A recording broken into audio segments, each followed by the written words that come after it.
Anda masih menyaksikan segmen Insurance Week dan kami masih berbincang bersama dengan Bianto Surojo, Direktur dan Chief of Partnership Distribution Officer dari Allianz Life Indonesia.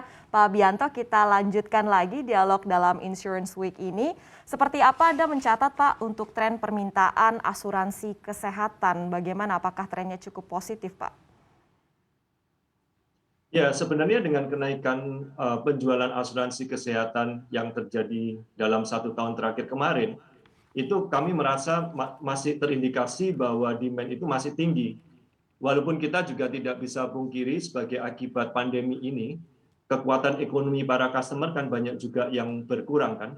Namun kami tetap optimis kalau kami selalu meluncurkan produk-produk terbaik yang sesuai dengan kebutuhan masyarakat, peluang untuk meningkatkan bisnis di masa ini dan masa yang akan datang akan terus baik.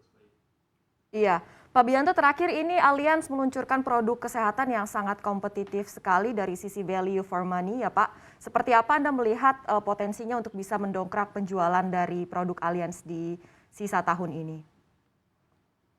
Ya, kami percaya bahwa potensi akan sangat besar karena produk tersebut mempunyai value yang sangat tinggi buat para customer kita.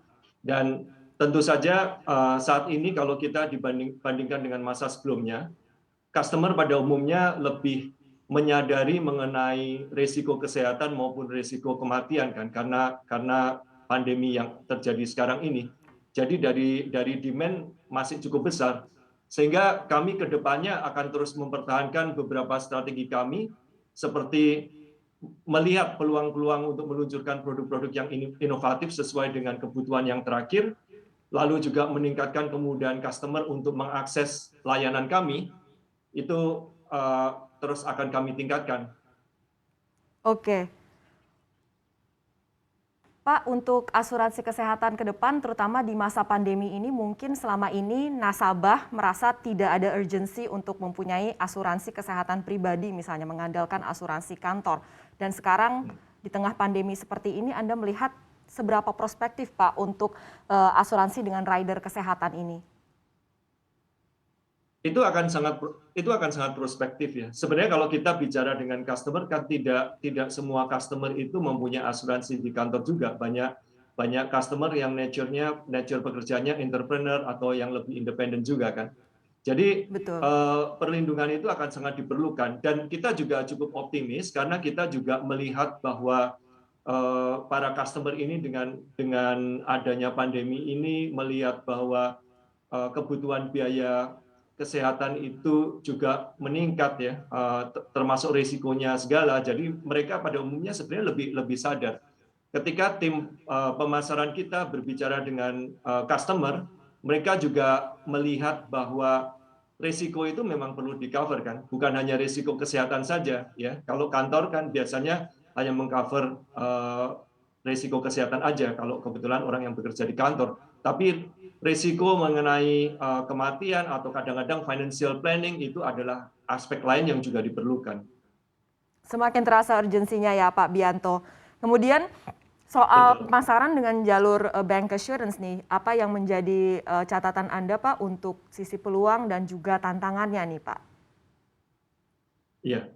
Saya rasa tantangan terbesar saat ini kan adalah tadi masalah pelemahan ekonomi sudah saya terangkan, lalu yang kedua adalah tantangan untuk berinteraksi dengan customer karena kita suka atau tidak suka saat ini kan model penjualan life insurance itu masih bergantung pada pertemuan kan, makanya kita melakukan inovasi-inovasi mengenai cara penjualan dengan memaksimalkan virtual non face to face.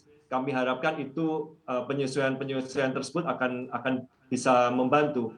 Nah, kalau kita bicara mengenai peluang, kami percaya bahwa peluang itu besar karena awareness-nya naik.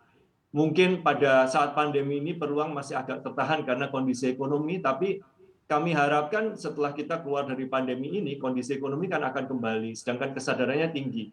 Mudah-mudahan industri asuransi akan tumbuh dengan lebih tinggi lagi pada saat itu.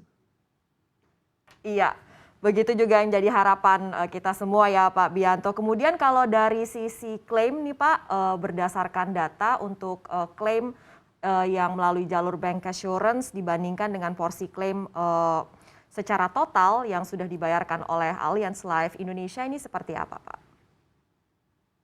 Ya, jadi tahun lalu Allianz secara total itu kami membayarkan klaim lebih dari 11 triliun. Ya, ini satu pembayaran yang cukup besar, tapi kami bangga bisa melakukan pembayaran sesuai dengan waktu dan sesuai dengan polis yang ada gitu. Nah, ya kedepannya kami akan selalu menjaga agar kami tetap bisa melakukan pembayaran klaim dengan baik. Makanya kami juga melakukan pengelolaan keuangan maupun pengelolaan aset-aset itu dengan baik untuk memastikan bahwa kami akan selalu bisa membayarkan klaim dalam jangka panjang nanti. Pak Bianto, kalau dari data ini rata-rata klaim yang paling banyak untuk klaim apa nih Pak? Ya itu agak sedikit up and down juga ya. Tergantung kalau misalnya biasanya situasi pandemi sedang lebih parah seperti ini kan orang lebih jarang ke rumah sakit, lebih takut ke rumah sakit kan. Jadi biasanya klaim yang kesehatan agak berkurang. Lalu karena pandemi sedang lebih parah, biasanya klaim untuk kematian itu lebih tinggi. Jadi naik turun sih tergantung situasinya juga. Iya, Allianz sendiri juga menyediakan layanan atau menyediakan alokasi dana yang cukup besar untuk bisa membayarkan klaim-klaim isoman dari para nasabahnya. Mungkin Pak Bianto bisa dielaborasi lagi inisiatif yang dilakukan oleh Allianz ini di tengah pandemi yang dengan pertumbuhan kasus yang semakin melonjak ini, Pak. Ya, jadi sebagai bagian empati kami terhadap para customer yang kebetulan kena COVID dan harus melakukan isoman, memang kita keluarkan paket isoman khusus atau isolasi mandiri khusus di masa pandemi ini. Harapan kami agar ini bisa lebih dapat meringankan beban customer kita, karena kita juga percaya bahwa satu bisnis itu nature-nya harus lebih jangka panjang ya, dan kita akan selalu berusaha untuk memberikan terbaik kepada para customer kita. Oke, Pak Bianto, kemudian kita berbicara soal tren adopsi digital nih untuk penerapannya oleh Allianz Life Indonesia dalam rangka meningkatkan layanan juga untuk para pemegang polis. Bisa dielaborasi lagi Pak, apa saja inovasi-inovasi yang terus dilakukan oleh Allianz Life Indonesia? Terakhir inovasinya juga diganjar penghargaan oleh CNBC Indonesia ya Pak ya? Ya, jadi kalau kami di Allianz digitalisasi itu kami lihatnya dari end to end ya. Dari titik pertama ketika kami bertemu dengan nasabah proses penjualan. Jadi kalau misalnya penjualan itu lewat agent, kami ada yang namanya Easy Connect. Itu adalah aplikasi yang memungkinkan penjualan secara digital, sehingga lebih mudah, penjualannya juga lebih standar.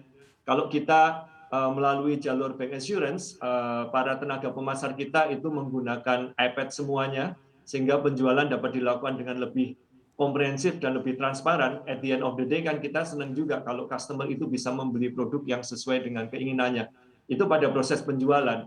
Pada proses pasca penjualan, kita juga melakukan inovasi digital, salah satunya dengan mengimprove payment prosesnya kita dengan bank sehingga lebih streamline. Lalu juga proses klaimnya kita bikin lebih mudah juga dengan kerjasama dengan rumah sakit dan service provider seperti TPA. Itu proses kerjanya kita integrasikan sehingga customer ketika datang lebih mudah. Di processing dalam underwriting-nya pun kami juga mulai menggunakan otomatisasi yang cukup banyak yang disertai dengan artificial intelligence, sehingga ketika ada customer ingin membeli produknya kami, proses underwriting-nya pun bisa relatif lebih cepat dibandingkan dengan para pelaku pasar lainnya. Jadi ini di setiap lini bisa contactless atau tanpa tatap muka ya Pak, melalui inovasi-inovasi digital yang dilakukan oleh Allianz Life Indonesia.